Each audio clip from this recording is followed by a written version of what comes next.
जय जिनेंद्र दोस्तों, जैन पाठशाला आपका स्वागत करता है। तो आज का मेरा स्पेशल टॉपिक है वह है एकेंद्रिय जीव। तो जनरली मैं आपको बताना चाहूँगी एकेंद्रिय जीव किन किन चीज़ों को एकेंद्रिय जीव कहते हैं। जैसे वर्ल्ड के सारे इंसेक्ट्स, बर्ड्स, एनिमल्स और ट्रीज, ह्यूमन बींग, सब की अलग अलग कैटेगरी है। इन सब को डिवाइड किया जाता है। सब में सब सेंस पाए नहीं जाते हैं। किसी में 1 सेंस पाया जाता है, किसी में 2 सेंस है, किसी में 3 सेंस है। हम जैसे स्कूल में पढ़े हुए हैं कि साइंस में 5 सेंस ऑर्गन्स होते हैं। स्पर्शनेंद्रिय, देखने का, बोलने का, सूंघने का और सुनने का। लेकिन हर जीव जंतु में ये 5 सेंसेस नहीं होते हैं, किसी में होते हैं और किसी में नहीं होते। तो आज का मेरा टॉपिक है वो जीव जंतु यानी वो चीज़ें जिसमें सिर्फ एक इंद्रिय पाए जाते हैं, the things which are having only 1 sense organs. तो जनरली काया को हम 6 वे से डिवाइड करते हैं: पृथ्वीकाय, अपकाय, तेवकाय, वायुकाय, वनस्पतिकाय और त्रसकाय। तो त्रसकाय के अंदर आ जाते हैं आपके ये सारे बेइंद्रिय विद 2 सेंस ऑर्गन्स, तेंद्रिय यानी 3 सेंस ऑर्गन्स, चौरेंद्रिय यानी 4 सेंस ऑर्गन्स और पंचेंद्रिय यानी 5 सेंस ऑर्गन्स। और एकेंद्रिय की कैटेगरी में आ जाते हैं पृथ्वीकाय, अपकाय, तेवकाय, वायुकाय, वनस्पतिकाय। तो जनरली आज मेरा स्पेशल टॉपिक है एक इंद्रिय जीव पे। तो मैं आपको डिटेल में बताऊंगी कि एक इंद्रिय जीव की कैसे हम हर रोज विराधना करते हैं, लेकिन हम चाहें तो छोटी छोटी बातों को समझ के पृथ्वीकाय, अपकाय, इन चीज़ों के कायों से जीवों की विराधना करने में हम बचने में सक्षम हो सकते हैं। तो सबसे पहले मैं बताना चाहूँगी कि एकेंद्रिय जीव की कैटेगरी में पृथ्वीकाय क्या है। पृथ्वीकाय यानी आपको वर्ड से ही समझ में आ गया, जो भी पृथ्वी पे जो पहाड़ है, मिट्टी है, तरह तरह की मिट्टी, पहाड़, ये सब भी फ्रेंड्स एक जीव है। ये जीवों का पिंड है।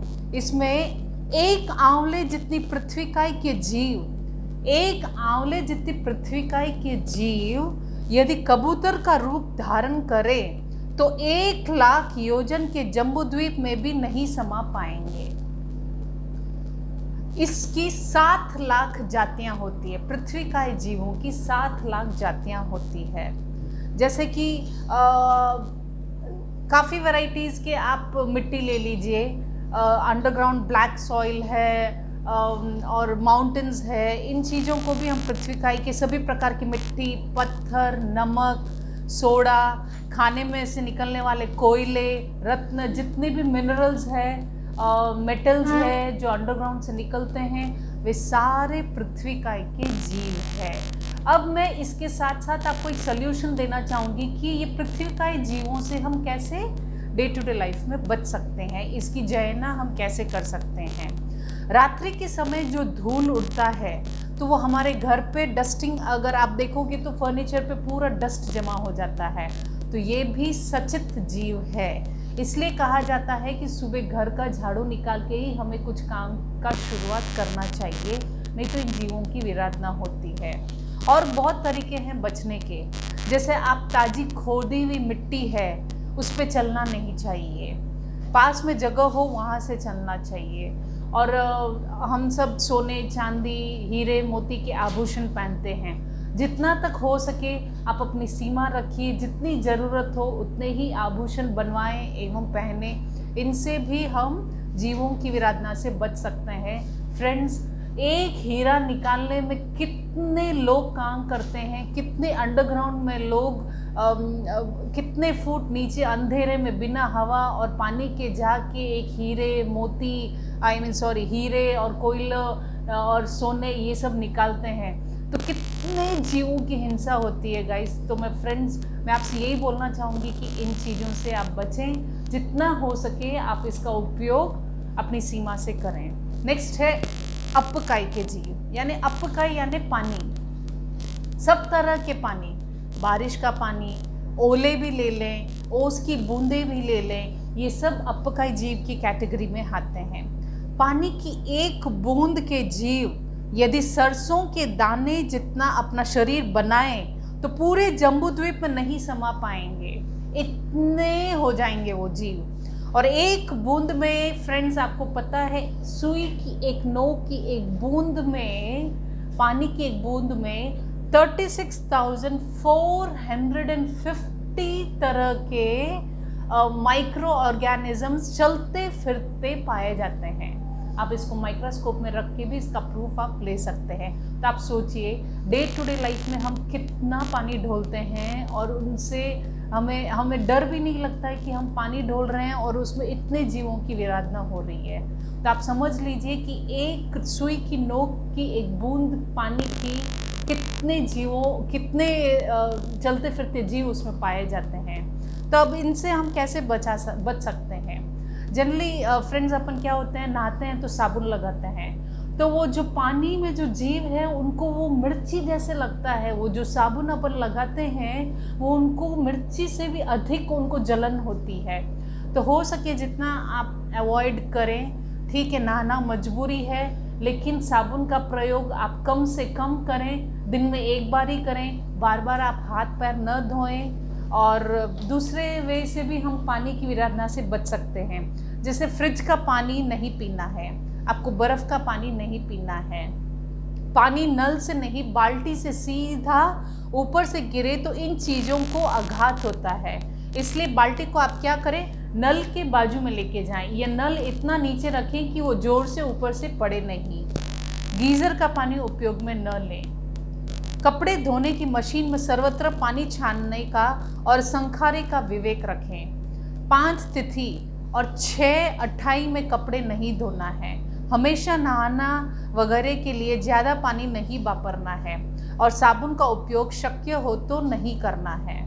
बार बार हाथ पैर मुंह, जैसे मैंने आपके कहा था, बार बार धोने की ज़रूरत नहीं है। उससे पानी की विराधना होती है और साबुन भी आपके ये होता है। तो आप जितना हो सके इन चीज़ों को अवॉइड करें। तीसरा है तेऊकाई के जीव, यानी अग्नि। जितनी भी हम अग्नि उत्पन्न करते हैं, जैसे गैस हो गया, इंडक्शन हो गया, सबसे बड़ी बात फ्रेंड्स आज के ज़माने में इलेक्ट्रॉनिक आइटम जितने भी हम यूज़ करते हैं हमारे डे टू डे लाइफ में, जैसे मोबाइल हुआ, लैपटॉप हुआ, आपके जो बच्चे गेम्स खेलते हैं वो हुआ, वो सब एक इंद्रिय जीव की कैटेगरी में तेऊकाई जीव के अंदर ही आते हैं। यानी इसका कैसा है स्वरूप, एक चावल के दाने जितने अग्नि के जीव यदि अपना शरीर कसकस के दाने जितना बना दे तो इस जम्बूद्वीप में नहीं समा पाएंगे। यह 10 दिशाओं का शस्त्र है, सब जीवों का नाश करता है। इसकी 7 लाख जातियां होती है फ्रेंड्स, इसकी 7 लाख जातियां होती है। तब जनरली मैं ये बताना चाहूँगी कि इनसे हम कैसे बच सकते हैं। आप जो कार का जो रिमोट यूज़ करते हैं डोर ओपन करने के लिए, वो भी एक इंद्रिय जीव की कैटेगरी में आता है। स्विच हम ऑन ऑफ करते हैं तो वो जो करंट आता है वो भी अग्निकाय के जीव की कैटेगरी में ही आता है। फ्रेंड्स, आप सोचिए, करंट बनाने के लिए जो पानी का यूज़ होता है वो पानी टरबाइन में घूम के पंखे में जाता है। वो जो पानी खींचते हैं उसमें कितनी सारी मछलियों का मारते हैं, मछलियाँ मर जाती है और वहाँ खून की नदियाँ बहती है। तो आप सोचिए, उस चीज़ से, उस पानी से हमें इलेक्ट्रिसिटी मिलता है, तो हम इलेक्ट्रिसिटी का उपयोग जहाँ तक हो सके करें।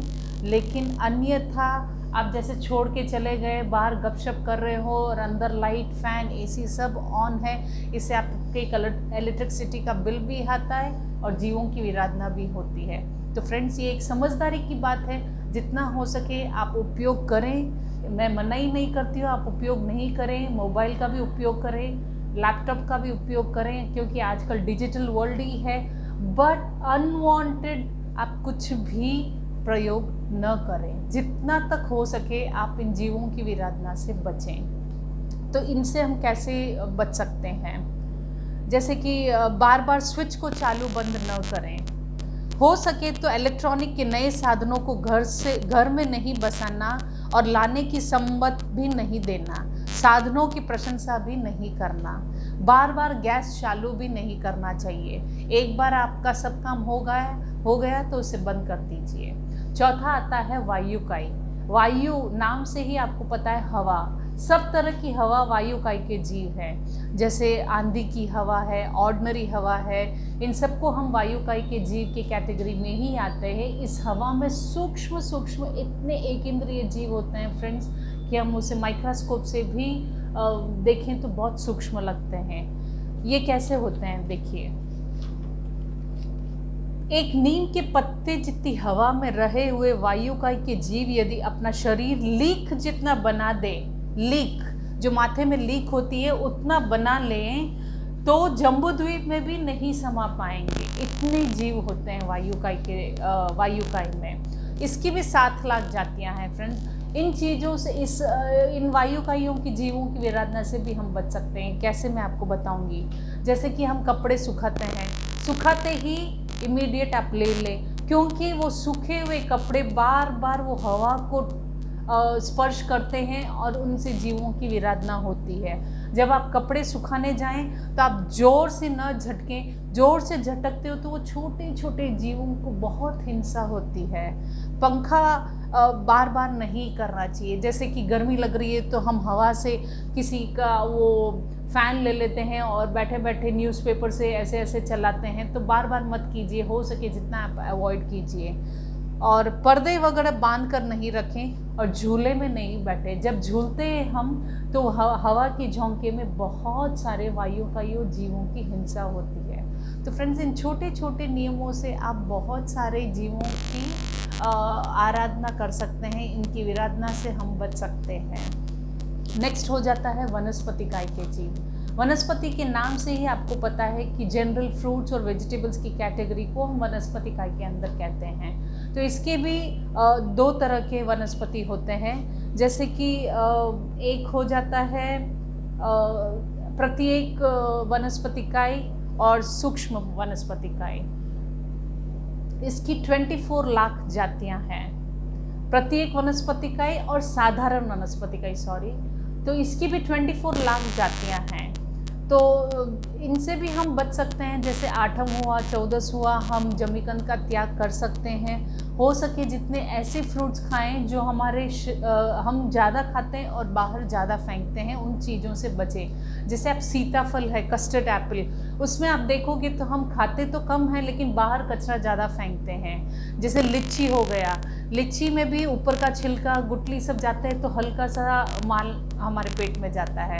तो कुछ कुछ फ्रूट्स हम अवॉइड कर सकते हैं, इन चीज़ों से हम बच सकते हैं। तो ये हो गया सारे मैंने पृथ्वीकाई और अपकाई, तेऊकाई, वायुकाई, वनस्पतिकाई के अंतर्गत मैंने आपको सारी चीज़ें डे टू डे लाइफ में कैसे करनी है और कैसे इनसे बचना है, कैसे इनकी जयना करनी है, मैंने आपको समझा दिया। और त्रस्काई के अंदर आ जाता है बेइंद्रिय, तेंद्रिय, चौरिंद्रिय और पंचेंद्रिय।